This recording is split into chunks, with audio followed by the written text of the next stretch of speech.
بسم الله الرحمن الرحيم الحمد لله رب العالمين الرحمن الرحيم مالك يوم الدين إياك نعبد وإياك نستعين اهدنا الصراط المستقيم صراط الذين أنعمت عليهم غير المغضوب عليهم ولا الضالين. أعوذ بالله من الشيطان الرجيم. بسم الله الرحمن الرحيم. اللهم صل على محمد وعلى آل محمد كما صليت على إبراهيم وعلى آل إبراهيم وبارك على محمد وعلى آل محمد كما باركت على إبراهيم وعلى آل إبراهيم في العالمين إنك حميد مجيد. اللهم اجبر أحوالنا وأحوال جميع المسلمين. اللهم أحسن عاقبتنا في الأمور كلها وأجرنا من خزي الدنيا وعذاب الآخرة. اللهم إني أسألك العفو والعافية في الدين والدنيا والآخرة. آمين يا رب العالمين. وبعد أيها الأخوة السلام عليكم ورحمة الله تعالى وبركاته. السلام عليكم. الكبا تنتكي من دم أمي تنغيني ألا فاما في كبا شيطان تورم كازيزيني ألا فاما توي أنغاني دين بارا سنوانيا نا الكربا صلى الله عليه وسلم دلنا الزنما لبطل كما الكربا يا سبتي كومونو حكيل مكا بارا وبارا نا يا دمنا ناما دمنا بسم الله الرحمن الرحيم يكفى هو أكتا كوكوبتك معناه نقص البركة أكوريكو البركة بالنقشي بارا من ناما دمنا بسم الله الرحمن الرحيم يكفى البركة بالنقشي. السلام عليكم الله سبحانه وتعالى كبركة دو أنغان بارينا أنيانغا جوين جرا على الله كانغا دسن نانغا فندمباليا جرا على فامنا كان زمي على الله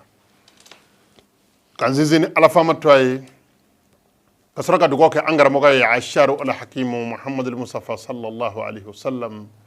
سيد ولد آدم ولا فخر على الصنع وسطيك كجونغ كلمة بلا آدم عليه السلام ديوم بلا جلي كانكا فسمان ديالا أتشي أنا مسو أدم سين أنا ماكورو أفولما أنا لباما أسلامي الشريعتكي على كان على كربا صلى الله عليه وسلم على نينا أو ماكو دكي أنغر موغاي أمبي على فاما فولا على بركة دولة kala fama deli kishina ma chama ala fa ala ko kangara mo ka dayro la anyana ma ala ka nyaayere akirama sababu nyumanye ka alquran hijibu bi woroto ambulo fihi alhuda wan nuru kana bala wan nuru bala man tamassaka bihi naja ni mam yamina ni bolay kishira wa man adala anhu khaba wa khasir mam alquran to otigi bolo la ngolom wara ami dugo sama quran tigi ma nay dugo kangara mo yoro ami dugo ke akatama shen farawye alkiram mande jama kulu folo alakira kalani volaw sahaba chema ana musoma be ala fama dele kishina ma chama be ala fa ala ko ke o kelgele da ko dayro la nay du ko ke angara mo ka kalani folo nunni am du ko kerengere angara mo ko sodunga sanmo ni se defi fi mana jema a chema ana musoma a foloma ana labama al qur'an chentiki o ko samandiya fo malko bon ansiye o sabati aka kalani wuni wala ambe baloka ambe fatu oka serfiya yitchen on namola opma be ala fama deli kishina ma tama be ala fa ala ko ke angara mako sodunga sanmonga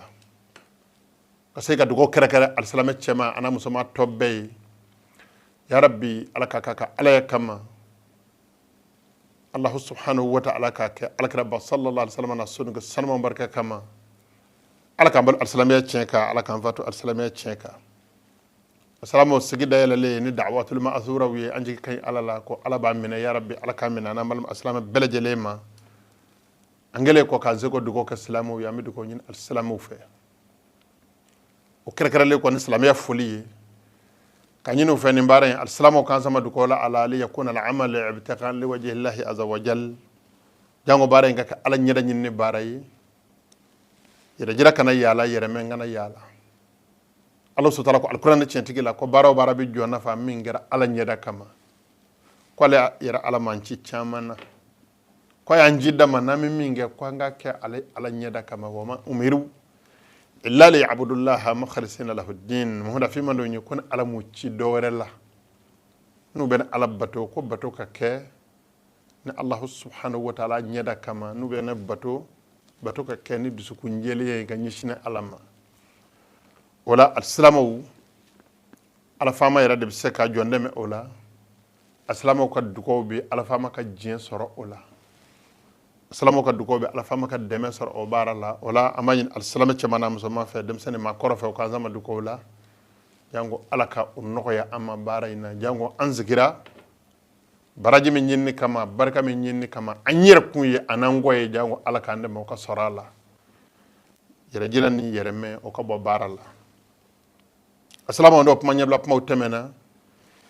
yalil ilamu annana bi idhni lil mawla jalla sha'nuhu o kofa ambi assalamu la don nya chen muso dem sa anima koro nya zikile ala fama ka se anaka bunye anaka aywa karama kono جلسنا أخرى فوق الكرسي الفقه المالكي أنزجرا أني أيوة سكيرو كركر لي من كرنجرة أيوة فقه المالكي توالا مالكو بون أنسك الدين فامويا دين كلام لومي ويل كو فقه كرنجرة لي أنا فقه فامويا من نكنيرا كبا إمام دار الهجرة ما مالكو بون أنسي أني سكيرو كرنجر لي من كرنجرة وتوالا في هذه القناة المباركة بينال تي في التلفزيون بركة لنا ناتواي كو بينال الحمد لله رب العالمين على الصنع أمبل مو أمبينغو فلاو وفرلا نيونغا كا التلفزيون بركة لنا يله كاكا على دمه كاكا السلامية دمه كاكا جمانا ديفلوبمنت دمه أمبو دكو كوي يا ربي على كبركة دوانولي أيوة ولا يا ربي على كانوا سبتي على كانوا جيدي على كانوا يروا أدامها الله ونصرها وأبقاها منشرا للإسلامي أمي دكو كرغدا تلين يرين تلين يا ربي على كاتو سينا يا ربي تلين على كادمي على كتلين سبتي كاتو سلامية كنيتانا كيير ويروي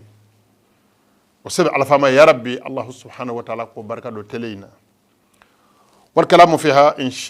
إن شاء الله سبحانه وتعالى أنا بسجلا نابن على فما من على الصنع على تقارير المجلس الأعلى الإسلامي بمالي أبي مالو حكومة إسلامية بنجيريا منونتا حول الوعظ والمساجد وجل كلا كونغا أنا مسيرو كونغا جانغو مال الإسلامية بسكا كانغلي فو جانغو نيوم بورجاني نيوم ليبو كبوا مال الإسلامية لا تعصب الفاحشو تابولو لابسا تشجوغو جانغو كبوا الإسلامية لا ebe sira doka idamola nerebe doka ndamola kullun minna ya'budu Allah subhanahu wa ta'ala ala adillatihi ma angele bebeka Allah subhanahu wa ta'ala batu aka daluka beba yena ka yela ye wa bedami tala qad alima kullu unasin mashrabahum wa kullu hizbin bima ladayhim farihun be kam ndanga donka ba wa be niso jameni bulutay كان حتما لازما علينا واجبرا انغا ني كوبي او تشوغولا ايوا انغا انير دمان نيون جبوني انغو كولوشي ودي كوم بانا كوينا تابلو لا باسا كون غرا سبب يدم سن شيفوم بي تخوربا شي جاو بوروجا الامام بي بوروجا كونفوم بي كلامبا بوروجا السلام فربا جام كل دوبي الكرا صلى الله عليه وسلم سما سنمو بوروجا tabulo la pasa damade ya sababu ye nyanda dalute ala ya shere ibe mivo iku ya bo qur'anina ni vana bi mivo akwa ya tabo qur'anina ibe mivo iku ya bo sunnana ni vana bi mivo ayata bo sunnana ibe mivo iba fo ko ulama uko halno lu ko kade ni vana bi mivo aba fo ko ulama uko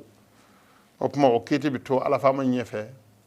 nazar ala fama nyefe alkiyama ala min ke mingar sege obo soro ngay ka day karamo ko la comme ma wara karamo te karamo ye o koy ngalunyi o nye ngalunyi islamé kungo mo sabati abbi mo sabati o kuma ala sona o fitne mingo be mal islamé kono o toro minno gele mingo be mal islamé kono ala nyena ma anga jamana ma nyemo mal gouvernement u y'a ye ko nin gɛlɛya in man ka to sen na ko a bɛ taa wolo fitinɛ na don dɔ la a bɛ jamana fanga ban a bɛ jamana tiɲɛ u y'a ɲini Haut Conseil islamique ɲɛmaaya so fɛ ko silamɛya ye diinɛ de ye a bonya b'an yɔrɔ silamɛya bonya kama an de bila silamɛw ɲɛ nka ala latigɛra a la bi aw de ye silamɛw kama ɲɛmaw ye o tuma Haut Conseil islamique bureau a ye fara ɲɔgɔn kan a ka sariya ta sariya min bɛ nin fitinɛ in kunbɛn sariya min bɛ ji kɛ nin fitinɛ in tasuma kan sariya min bɛ kɛ jurukisɛ ye ka silamɛw siri ɲɔgɔn na a ka sariya sɛbɛn ka na di an ma an fana b'a bila jamana sariya basikeli la n'a poids ni sariya ye ɲɔgɔn ta waati min na an b'a fara luwa kan ka sɔrɔ k'a jira jamanadenw na ko tigi bɛ jamana la alhamdulilahi rabbil alamina o bɛnna Haut Conseil islamique ma ɲɛmaaw ma u y'o baara de kɛ alhamdulilahi rabbil alamina wa dhalika al-yawm alladhi tamma al-wifaq fihi وفتح الله على الإسلام والمسلمين بفتح المبين أصبح يوما تاريخيا يبقى ذكره في ذاكرة الإسلام والمسلمين إلى أن يرث الله العرض ومن عليها أبنا أنفوما أبنا أنغرمكوما أبنا Haut Conseil islamique بيروما أدو كرات تاريخي الدنيا مال الإسلامية مال الإسلامية تيجينا دو مينغو فوق تاسد مقولة دبميل كلمة تشين دوكن غرسا تقربوا كون زعنا ala ka maɲumanw kun sɛgɛnna burujali kun dama tɛmɛna mali silamɛya kun kɛra ɲugundɔla fɛn ye dafe jamanaw kun ɲuguna an na ne min filɛ ka kuma ye Allah subhanahu wa ta'ala ya seere ne taamana ya groupement de leadership musulman di Mali to a la Mali diinɛ taasira kɔrɔ tɔnba to a la silamɛ minnu bɛ ala bato ayiwa diinɛ islamul asilu ka diinɛ taasira kɔrɔlen kan Malikun an bɛ se ka kaladen bɛɛ faralen ɲɔgɔn kan a kadiriyama ni a tijaniyama ani a ansaru a 11 a 12 a bɛɛ faralen ɲɔgɔn kan serifu kanuba tɔn faralen o kan o tɔnba ne bɔra o to ala ya ka taa kɔrɔwari jamana kan o don ala ka hinɛ kɔrɔkɔ alimami ba la ayiwa n y'a sɔrɔ balo la n ye alimami min sɔrɔ balo la ale tɛ yen bi n y'a sɔrɔ alhamdulilahi rabbil alamina min bɛ silamɛw ɲɛfɛ o don a ko ne ma ko kunta ni sekira an bɛ ci mali silamɛw kama ɲɛmaa ma a n'a ka jama ye ne bisimila a ka so ka kɔnɔnajɛya kuma caman fɔ n ye ka ɲɛsin denmisɛn seda teli cɛkɔrɔba burijalaw ma ka ɲɛsin denmisɛn alimami senkɔrɔma cɛlaw ma ka ɲɛsin taabolo lapasa kɛbaa juguw ma o ma da o ma ko silamɛya ye kelen de ye k'an yɛrɛw bɛ sira la n'an lafiyara ni ala ye a nɔgɔya an ma k'an yɛrɛw bɛ sira la an bɛ na ne nana n y'a kɔrɔfɔ da alisilamɛw kama ɲɛmaa tulo kan o la alisilamɛw nin fɔ kun ye fɛn mun ye a k'a dɔn ko ala ya seere kɔrɔwɛrɛkaw yɛrɛ min kɛ lagosili tɛ ka ɲɛsin mali silamɛya ma ayi silamɛya kelenya don silamɛya dilatɔ don u ye fɛn dɔ y'an ka silamɛya la a y'u kamana gan a y'u siran f'u y'a ɲini an fɛ ko an ka fɛɛrɛ dabali bɛɛ tigɛ a ka jɔ ala latigɛra a la kɛli de sera o baara ma ka bɛn ayiwa nin waati ninnu ma ala ni ce a atelier organisera ka bɛn dimanche don ma selifaraja kalo tile 13 alakiraba sallallahu alaihi wasallam a ka taama ka bɔ makka ka taa ayiwa madina n'an ko a ma ko hijira o san 1440 ani san 40 ani san 3 ka bɛn tubabu san le 12 6e mois 2022 ma isa alayhi salam ka miladu la wal kalamu bi lisani khususa mina min voye sisan abi bo garbu kede da kerengere le yana wa bi alsanati kafat al muslimina umuma mbepma ni mal islam belajele dalane bunyama segido ka nyishi assalamu ma khasatan ra'isuhum ra'is al majlis al a'la al islami الرجل الصالح السندد الهمام الشيخ شريف عثمان مدن حيدرا بماني علي مال السلام كما نيما دالاني كفو السلام يكو بنغا من تارا هل بي ني او دي نيفوتو السلام السلام كا فامو انغا نجيجا كان زيدو اسنا صبر الله جانغو ايوا ala ka to sharia nga ke jisma ka ke anga jamana fitna tasmaka alhamdulillah rabbil alamin Haut Conseil islamique ka aywa lijina minye bara sigi senga ala sona u seben vura min bo ka jira mali doni bawla ka jira Haut Conseil ka organula conseil islamique bolo faram be Bamako sigida tawla ani Mali koroni tlebi abani Kenya kala u ye wele bla Mali région konondoma abele jele aywa alimamu ni adonabo yo nyonzoro aywa centre de conférence internationale de CCB la u bejera ka faranyonga ku ka hakilla di ne zababura inga benga sabatle watimina asorla ka ke sebe fura dakenye ni silame beka yamruna ka bunye ado abi ala foka barkada an so jara dona bo bora jamana fandan nane bela kana Mali région konondo la ambayin ala fama fe mimina fo ala ka to bele jele ka famu hoko sa islamique ko bismillahir rahmanir rahim ko saben ko ba damene ni ala fama to ay ala mi jien forba hina tigi la hara hina kergal le tigi do ko qararul majlis al a'la al islami fi Mali ko ni benga do de mi ni hoko sa islamique yata Mali la ya li hal al mushkilati wan nizaati fi al wa'zi wal masajidi kwata kun kera munyi aywa fonyongo ani kelew nyon sama samaw o mimbe wajul ko la ano mimbe misiru kono ko atarade jango ka dla choko soro o problem na ko tar ala nyeda kama jango ka wajul kelew deme wajul ke choko nyumana jango ka misiri tikiwu ni misiri lazamu baw deme misiri bara choko nyumana alhamdulillahi rabbil alamin ko ambe ala tanu ka barkada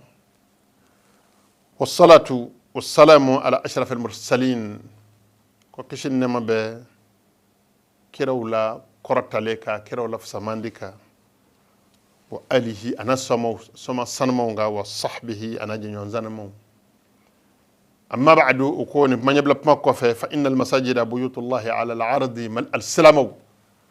kwanga don ko misiru ye ala fama ka sode dugma ko sanve ko ala fama to ala sode misiru ye dugma ko sanve ko ala dama de tay misiru ye ko ma tate misiru ye ka fara alaka wa da'wata ila allahi wazifatu anbiya illahi wa rusulihi kamo wele kata ala manabi fama ko wajuli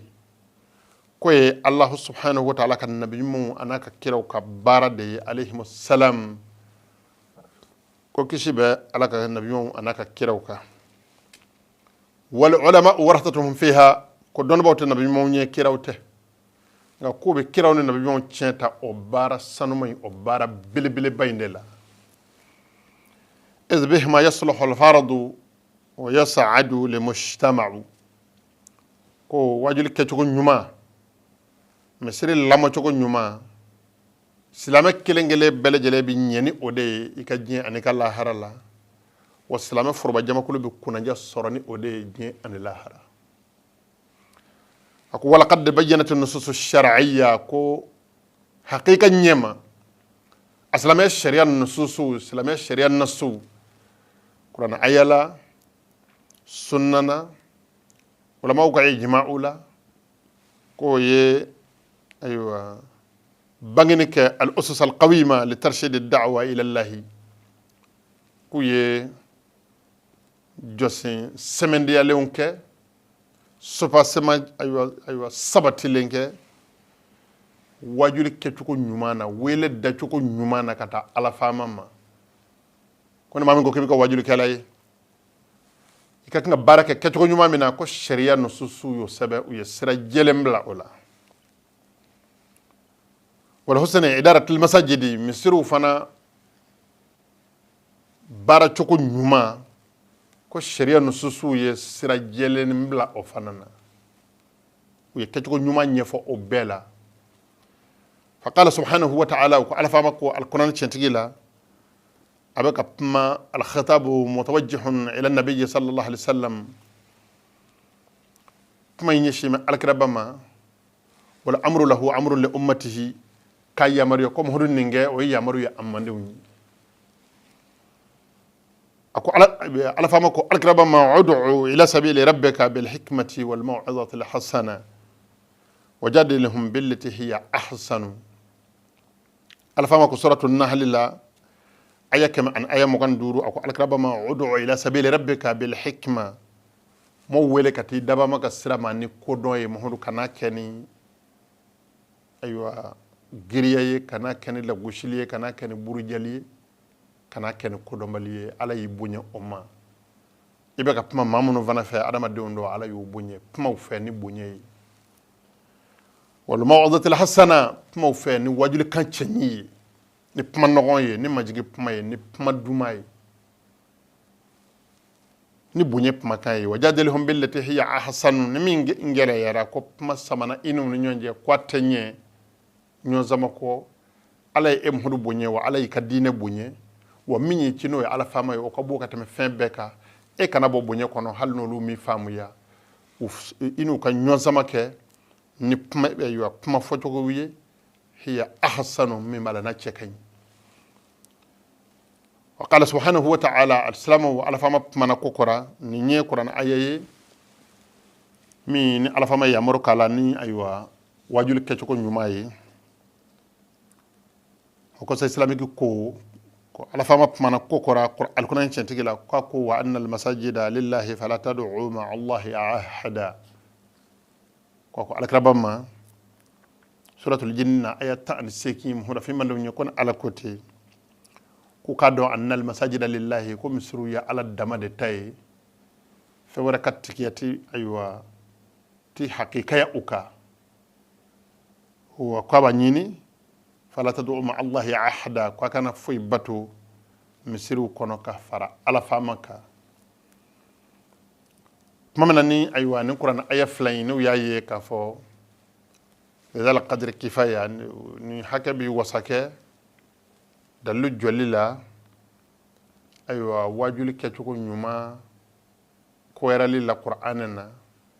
dalu jolila wajul aywa misiri idara kecuko nyuma na alqur'anana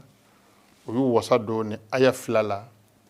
khawfa tatwili korofo kundala je nyisranye kama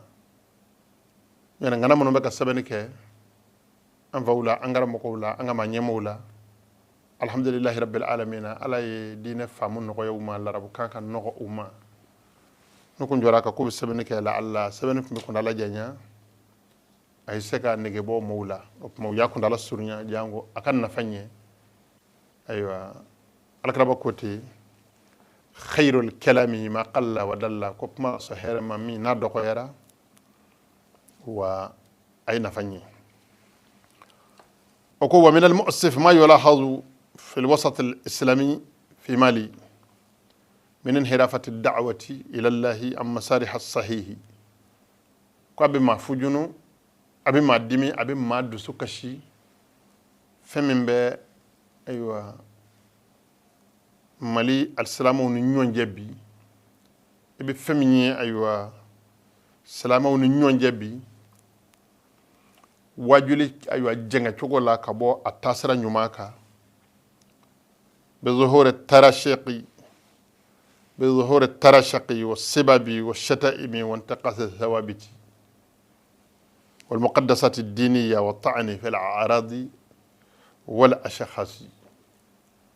ako ibe feminye anga mali islamia wadu la bi ko abi madu suka shi abi ma kamana ko abi ma sera wajuri bo amine kono ka bo ala kun alakira kola ka bo mo weli la kata ala ma kayelama ka ke mado tekele mani ni wajuri kara sigira na e dakurinya flafo tlala solini basmala kalani na ka muqaddima ba na do na ka walada la dama ibado ko a niziki kunde anga selinye donyi niziki kunde anga shune jakane hiji nye donye niziki kunde anga ala don walma ka kira don ay niziki me karsa de kama abina aburja wode kungara anga jamana wajuli talay réseaux sociaux save telewla arajula adda zakura jawaza al hadda fayala fawqa al manabiri anga aywa misiru mirabu save maywa manabiru save fayela la mimbaru save aywa salamo bi ñom buruja alakira joro la jumana khutuba la al salamo ñefe nasero yoroma amba fanga bulo ye kuni che ko asirap mbey alakanu sarala kayrala ko o ñon kiru mi mbangina salamo no nyonje wo sebabi wo shataimi o nyonnani min mbangina salamo no nyonje on taqasa thawabiti islamiyya ka fen sabatilun la goshilimi tabulo la pasa yo do islamiyya kono wal muqaddasati diniyya islamiyya femunu sanunya tabulo la pasa yo la goshilimi do anga dinena wa ta'ni fil a'rad wal ashkhasi ka iddado farkolo la ko burja ki iddado mabaw la ko burja o min do nanga islamiyya dinena wa kasrat an-nizaa'ati fil masajid nyon sama bade mi vle aywa anga misru kono الأمر الذي يهدد الدولة بأخطار محدقة نحو أمنها واستقرارها كوي كوني من بجمانة بقى بقى نيل سرني كوي منو بجمانة كولي كاكا حكي السجي ناكا بسجي كدنغري أولا وكما وسعيا لتصحيح مسار الدعوة إلى الله في الدولة opma jango ka wajul blam min nyuma ngono jamana inkono wali tahsin idarati shu'un al masajidi kam misru fana gestion bla min nyuma ngono jamana ina fa inna al majlis al islamiyya opma kanga do ko mal islamiyya soba membe mal islamiyya tom be faranyonga membe mal islamiyya de kena muso be faranyonga بصفته الجهة العليا المسؤولة عن شؤون الإسلام والمسلمين كان قاعدون هو كونسي إسلامي أنا كجورو أيوة الله سبحانه وتعالى جورو من دي أما على دي responsable مال إسلامي تمانا مسلمان بلجلي كونينا على جورو من داما هو كونسي إسلامي أجو أو responsable جورو لا أيوة كولدا بالتعاون مع جهات معنية أخرى وخاصة رابطة الأئمة والعلماء إلى التضامن الإسلامي في مالي لما ما يقرر ما يلي كو كونساي إسلامي أنو أجور بلي با كفرا أيوة دميكا كفرا أيوة إسلامية جاكولو بلي باوروكا inafo aywa almamu ka tomba rabitatul a'imma wal ulama'i nanga ma limama ko ho conseil ni aywa oje kulu banum bejere ka faranyonga ko buludi nyoma ka soraka benga zebendla ko benga zebe yo qarriru ma yali femino mina fo sa sharia kisolo ka bolu de sabati mal salame de che amso adem sen anama ko bele jele kanka ni jamana nyamo ka bunye anuka yamaru yi awalan ko point folo majalu da'wati wal wa'zi ko be ma wajul ko mo weleli choko ke choko nyumana kata ala famama ashira kisa folo ko yetajrimu tatawuli ala sha'air al-islami ko ka fa bele jele bi ko fe ni sharia intale ko التطاول على شعائر الإسلام كدنغاري إسلامية كتمشن بلي باولا كو بجاتي ماليكونو كيرموي بكوفي ني شريعه نتاليكو ني مامي يوكي كو تيغلاما بي جاتي ايوا كو جوغو كلاي شريعه بو تيغلاما نياكي وثوابته ان اسلاميه كو سبتلهم من الذات الالهيه كدمنا على رزاتولا imam mana ka dangare ala zatula ko ko islamique kan sharia mbe o tigi jate jugu kel ko ayo ko jugu mangele abati pembe wal malaika an alaka malaka wal rusuli an alaka kiraw wal anbiya'i an allah subhanahu wa ta'ala kan nabiyyu wal kutubil munazzala an alaka gafe munun jingina kabo ko bi lulu lana kana dum ko kaya na gafe bay yo gafe bele banani ayo ka dangare ula wal ali an alaka sallallahu alaihi wasallam somo ni mami mana kaddo aywa olu nyekena obi jate aywa jarima yo obi jate kirmu yo obi jate kojuguye aywa islamia sharia bi atigi nomina mina ho conseil islamique ba atigi la manyaki wal ashabi an alaka sahaba imam mana kaddo olu kele nyekena bi ko fa islamia bo tigi jate aywa sharia sosolay wal azwaji an alakara furmusow aywa alakara furmuso mun wele la silamaya sharia fe ko ummahatul mu'minin mu'minu baw ko sa islamiki ya nyini ko ambe bunye min nyishi amba uma ko bunye ka nyishi uma bal utaka chaya ka ka bunye ka kulgire ka temo ka ko mami nye aywa dangari o kelena o tigi bi jate aywa sharia sosalay ko sa islamiki ba tigi nyaki wal awliya was salihin an Allah subhanahu wa ta'ala ka wali wa alaka jonyuma ni mami nye dangari olula bi kofe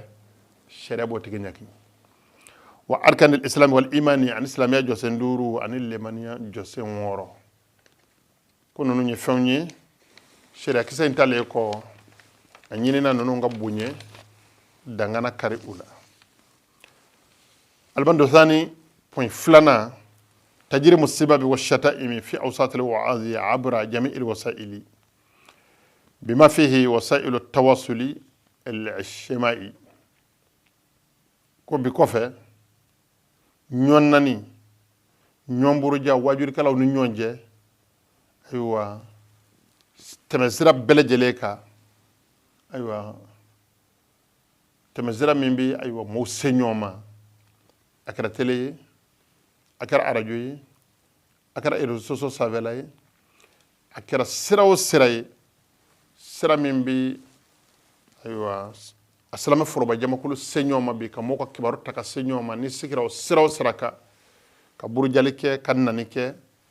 ka nyeshi al salame doma bi ko fe o bi jate o keba bi jate aywa sharia sosolay o ko say islamiki ka fara jamana sharia ka o banyaki البند الثالث point سبنا تجريم التزوير وتلفيق الصوتية والصور والفيديوهات لإثارة الفتنة بين الواعظين ما منبي نغالو غشاتو دلا كنغالو فيلمو دلا كا موكا صوني موكا أيوا فوتو تاكو توكو نيونا كا فيديو تشاجوكو دلا dobe ka puma aywa yelebe ka ke dola wal ma bulu be ka shi doma ko puma mi fo kame karta de ma ke kun fo itala fo ka fitne cheri wajil kala nu nyonje ko barakebaw réseaux sociaux save bi ko fe ko lu kebaw bi jate sharia so bawi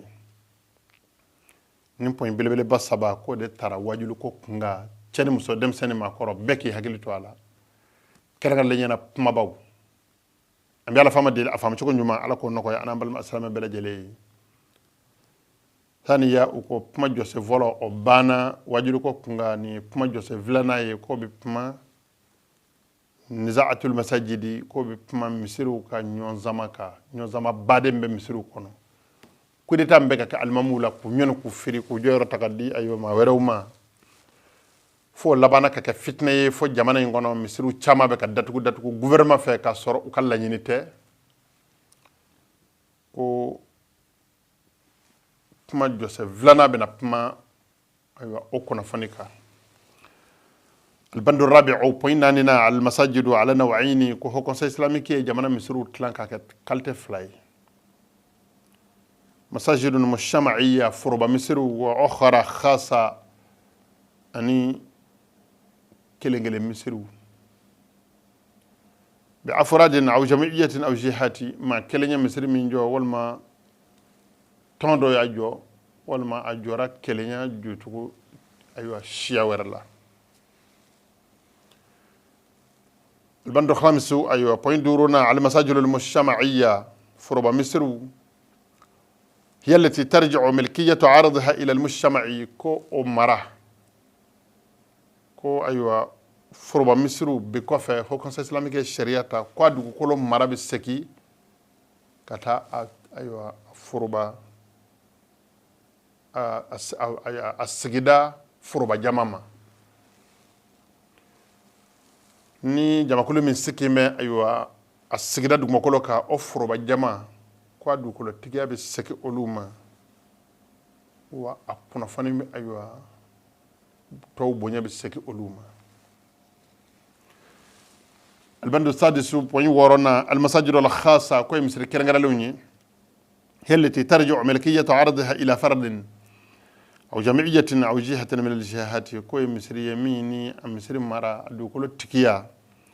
أبيس سكيم ما كلمة يا سنة حلال نفولي كاك على تاي ولما أيوة تومي ياكي أسان أيوة فربا نفولو كاك على تاي ولما أيوة كلمة سرا ورمي غير السبب يكا مصري سبتي كوا دوكولو تكيا بسكي أما البند السابع بوين ولفلنا إدارة المساجد المجتمعية ترجع إلى المجتمع من خلال التفاهم كفر بمصر ولوكا أيوة مصر أيوة كنفونو كو بسكي فروبا جامع دما نيون فامو كونانا نكوكو بي أيوة فروبا مصر كونو سجدالا كو فروبا جامع دبي جاكا سجي sigida ma nyemo bi jaga fara nyonga ka sika hakilata ko dila ci ko nyumana makelen se ko jaratike furba jama de bo jaratike ako amal masajidul khassa ko ngam misri kerengara misri munu nyemma kele misru ye fatarju idaratuha ila ashabiha bil kulliyya ma iltizam al jami'i aywa bi ahkam al shari'ati al islamiyya wal qawanin al sariya ko misri munu nye jofro misru ye kwa misiri aywa konye alla baral konye bisaki ila ashabiha bil kulliya kata misiri tikuma ma kele minya jo ton minya jo ajora aywa kelenya jo siraminga ko atiga bisaki oludema ma iltizamil jami'i konga ni misiri flaim be abele jelebi minanike kala zamunike بأحكام الشريعة الإسلامية الإسلامية الشريعة كيتوي والقوانين السارية أني أنجا جمانا كنو جمانا اللوا من ببولي أبي بباركة أني أففلا قرشيلي البند الثامن بوين سيكينا الإمام هو المسؤول الأول عن المسجد o conseil islamique ko kada islamu tulo ka almami ka kunafoni na ko almami de ye misiri responsable folo ye aywa misiri ko ni ko nana fami do men misiri la apma foba folo o almami de a jarati ga ba folo ko e almami de albandu tasi o point konondona tansib al imam fi al masajidi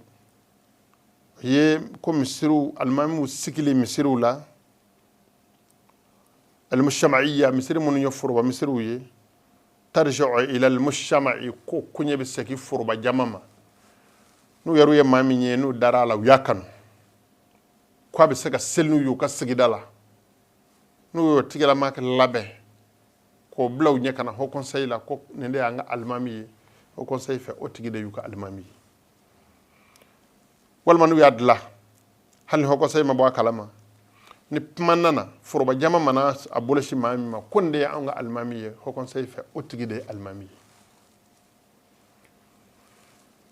ako aywa o almami o luka sigili o bonyebe foroba jama bulu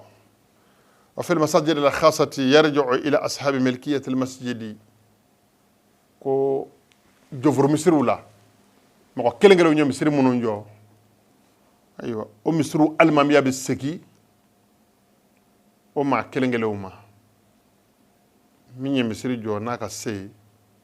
ako mimi ka almamiye o bunya be seki uma jekulu minye misri jo o chogodo aywa jofro bolo mana misri jo o jofro bolo o de ka kani a almamiya konye nyene boli العشر بوينتنا تنسيب نائب الإمام والمؤذن في المساجد المجتمعية الإمام كان نبلا أني مثل ويل لو أولوكا سكيلي فربا مسرولا كو أكوني يكون بالتشاور مع الإمام اللزامة كو بكين الإمام كحكي لنيني يجاكو يالا naibu min ga da almamin noka ko aka hakilla bi nyina la jaku ya unabi be ala misri wala mun ga blaka misri la ka misri wele olu ta'yin to la jaku ya ko aka hakilla bi nyini ola unabi jeka o hakilla faranyonga mi mana be amako de ketay وفي المساجد الخاصة السحسانة كو مصري كرنغر لونا جوفرو مصر ولا ايوا المامي حكي لا نيني كو جاكو ياتي افنغولا نايبو كوني مصري ولا كولا كونغا كواتشا كاي المامي كابوني حكي لا كنينا لا كو تشكاي الحادي عشر التنكلنا لجنة إدارة المسجد مصري كوميسيون ميم مصري كون نابي مصري أيوا كنا فنو نينابو تتعاون مع الإمام في تسيير شؤون المسجد كو كوميسيون المام بي جاكا نيون ديمي مصري كونيو لابارا للا كوكو بي مصري كونو ناننا commission mana abla mineo minengono ubi almamika hakilla nyinala athani 10 point an flana ko al imamatu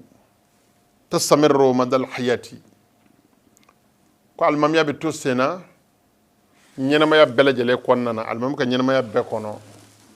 madama almami balule do abaka absaka ka almamiya barake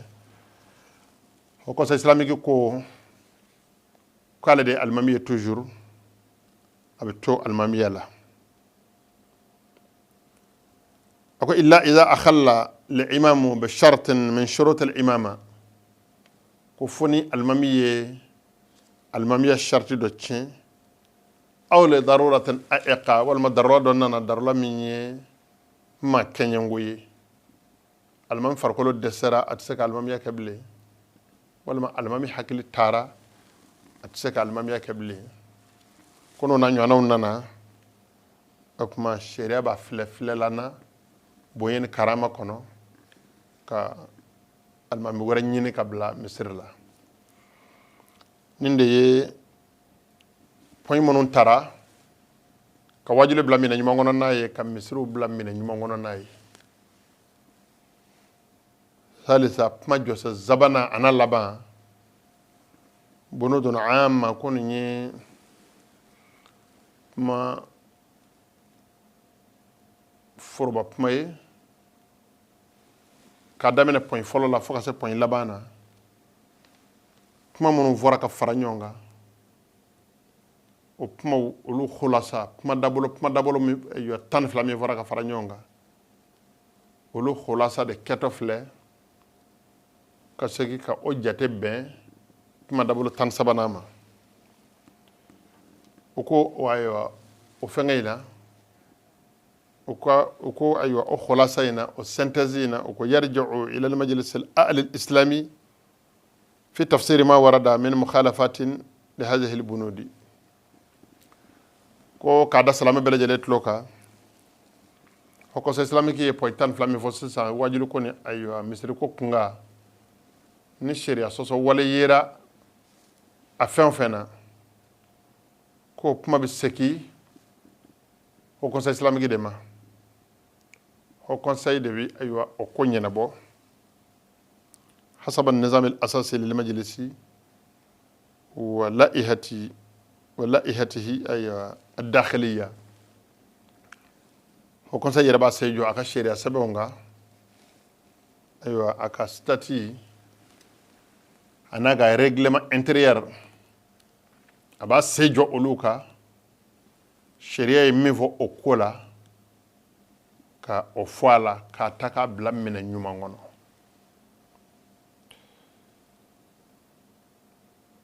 point ani naaninan o ko fi halati intihaki hadhihi albunudi ko nin point ninnu ni a ma boɲɛ n'a farasara maa min fɛ n'a lagosira maa min fɛ n'a burujara maa min fɛ tattakhidhu al-uqubatu min qibali al-majlisi ko punition bɛ ta au conseil islamique yɛrɛ de fanfɛla la tattakhidhu al-uqubatu min qibali al-majlis al-a'la al-islami aywa ho conseil islamique bi ijo premier aywa ligne na aywa section follow ñangata folo bi bo ho conseil de fanfe ka ñish atigima bad'an min at-tanbih ko be damina ni ladili ka tigila ma ladi kosebe ay kuma jugu min boada ay kewale jugu minge aka yafa ñini silamaya fe ka yafa ñini jamana fe ka seka ko kana ñoo amareke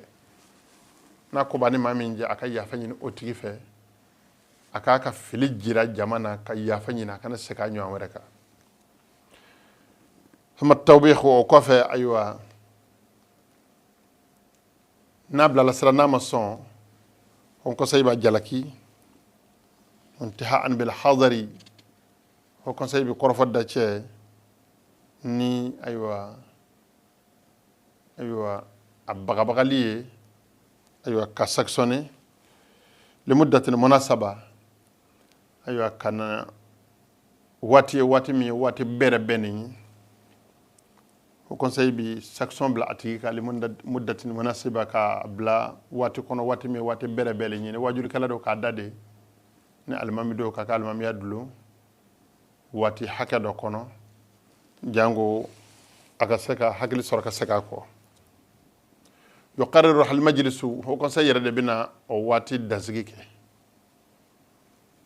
ako watata'awanu sulutat al mukhtassa fi tanfiz ma yuqarriruhu al majlisu ho conseil mana aywa shariata ko anga jamana fanga blo mi nyeshime aywa o barama ho conseil ni o fanga blo bi jeku bolo di nyoma ka seka o sharia lateme ka labara pointan durna ako idha tafaqama al intihaku kun nyom burja damattemena wata jawaza hudud al majlisi kwaye ho conseil yere dépasser to halul qadiyya ila sulutat al mukhtassa ko kuma bisaki jamana fanga blo kere lemi ni o nyeshima abarama pointan warna na laba ودي دعوة السلطات التنفيذية والقضائية إلى التنسيق مع المجلس الأعلى الإسلامي في المنازعات المتعلقة بالوعاظ والأئمة والقيادة الدينية والشؤون المساجد قبل اتخاذ أي قرار. تنورنا كو كونسي إسلامي بويلة دا كان يشين جمانا فانغبلوما يشين مدينة كوما والقضائية فانغبلوما يشين مكيري كوما aywa uku fanga fara ho conseil islamique taka fil munazaati nyon zama dlalila al mutaallaqa bil wa'azi wal a'imma nyon zama mun dulone do wajuru kalaw ni misirula an diine nyamula wal qiyadati diniya ananga diine aywa dajuru mena ba bawla diine nyama bawla ho conseil islamique ba nyini fanga bloka faraka ko bolo di nyoma o baraw dla ci ko nyumana wa shu'unil masajidi an misiru ko ñew olu dla ci ko nyumana qabla ittikhaz ay qarari ka kon sharia kelengele mbele jele taligne fanga bloka fanga fara ho conseil taka o ko jaka bara indla ñomve ka sorok ayo fuy madamina folo ko ho conseil bo ñini ko sallallahu وسلم على نبينا محمد كو بألفو كعلى بركة داك دكو كي أنغرا مكاي على كربا صلى الله عليه وسلم كاين ألفه كشنا متشاما كو بونين ألفه على كو على كربا كا وعلى آله أنا سموكا وصحبه أنا جنيون وسلم على كو كشي تسليما كشي لا كثيرا من غتشا إلى يوم الدين فكتاسي الكما جودوما الورشة الوطنية أتلي من فلنا كلا نبي سيسا حول إدارة المساجد وترشيد الوعظ في مالي مسيرو لابارا تشوكو نيوماني واجولي لكنا تشوكو نيوما كونغا كو أتلي إنكرا بماكو سنتر أيوة كونفرنس انترناسيونال CCB لا كابين الكربا كا هجرا samba kele sange menani ani sambina ani aywa sanzaba arabu kalo mbi wele ko zul qaada self la franja la kalo ka bɛn o tile 17 ma ka bɛn dimanche don ma tubabu san ko a bɛnna ayiwa tubabu kalo tubabu san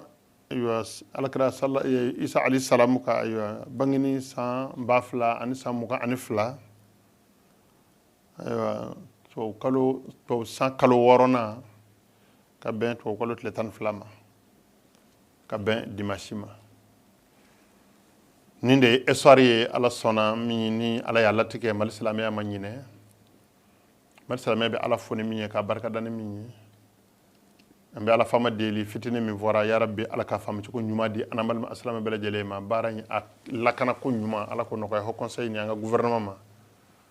a baara kɛcogo ɲuman ala ko nɔgɔya jamanaden bɛɛ lajɛlen ma cɛ ani muso denmisɛn ani maakɔrɔ maa o maa k'i ye silamɛ ye ala k'a kɛcogo nɔgɔya bɛɛ lajɛlen ma an bɛ nin sigi an b'a kunkuru yan كدكو كالسلام ويكدكو ين السلام وفي بارك الله لي ولكم في القرآن العظيم وفي حديث نبيه الكريم إنه هو السميع العليم ربنا أتنا في الدنيا حسنة وفي الآخرة حسنة وقنا عذاب النار سبحان ربك رب العزة عما يصفون والسلام على المرسلين والحمد لله رب العالمين بسم الله الرحمن الرحيم الحمد لله رب العالمين الرحمن الرحيم مالك يوم الدين إياك نعبد وإياك نستعين اهدنا الصراط المستقيم صراط الذين أنعمت عليهم غير المغضوب عليهم ولا الضالين